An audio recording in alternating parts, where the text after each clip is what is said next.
po jako akawuwo.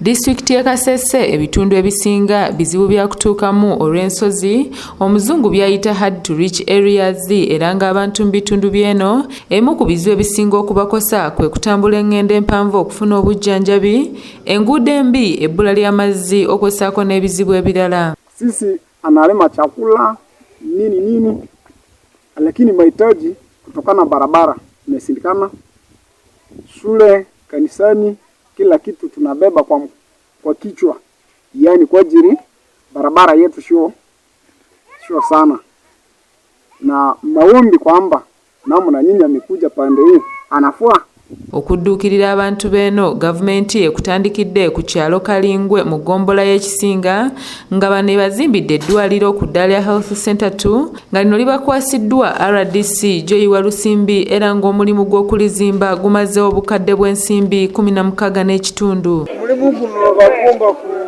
milioni 16 kitundu.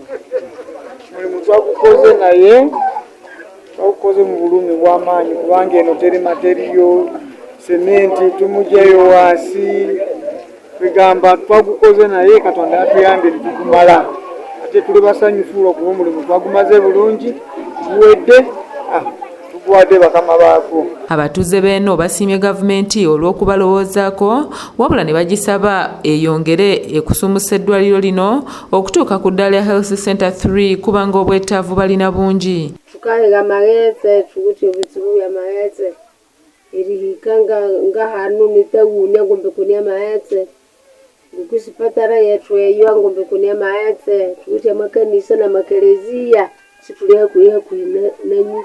Kalingwe do not have a code for getting treatment by yourselves.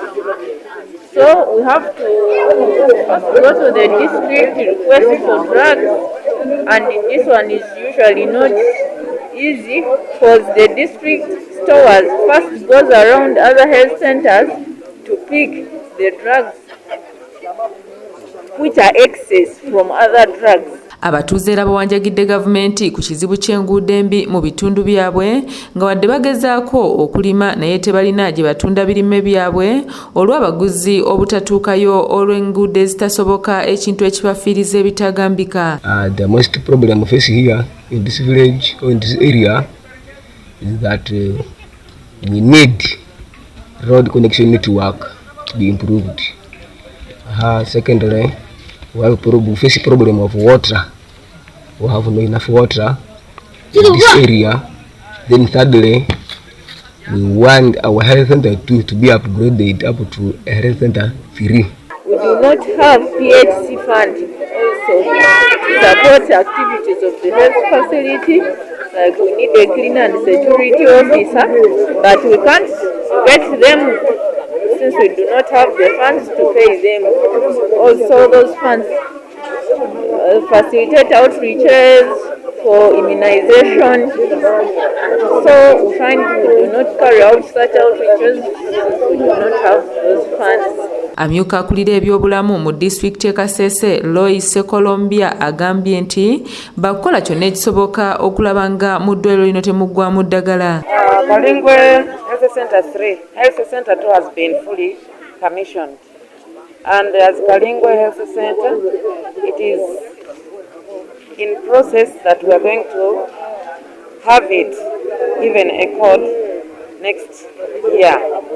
So with us as a health office, we are in plan of providing another midwife to the facility so that the health staff are 4. Currently, they are only 3. RDC Joyiwa Lusimbi agambye nti obwetaavu bw'eddwaliro lino mu kitundu ky'eno yabulabira mu biseera eby'okunoonyeza omukulembeze w'eggwanga akalulu kakati abadde atuukiriza obweyamo bwe yakola nga n'ekyenguudo agambye nti wakukitulamu anti ono n'emmotoka ye eremeddwa okutuuka ku ddwaliro lino era ng'ono kabangali ye mutaasizza. Kino kifo kye nasooka okukampingamu mwe nasooka okusula ennaku 3. Nembasuubiza nti tujja kudda. Ekyali kizibu kyabwe kyali kisinga yali kalwaliro kano. Baali bakazimbye nga baakalekaawo. Kati bwe naddayo ne njogera ne kaawo ne DHO ne basindika abasawo ne katandika okukola. tebakateekamu ne ssente abeggombola kati okulaba nti katuuse we katuuse. Ebizibu ebyogeddwa ebya pikipiki ebya koodi obutafuna ddagala ebyo lwedi twali tubitandise okubikolako. Omwaka gw'ebyensimbi okujja bagenda kuyingizibwako nabo banga bafuna eddagala eryabwe. Robert Kule yakusakidde eggulire lino okula ABS Television. It is a joint effort. He has promised that he is going to work with his office, House office,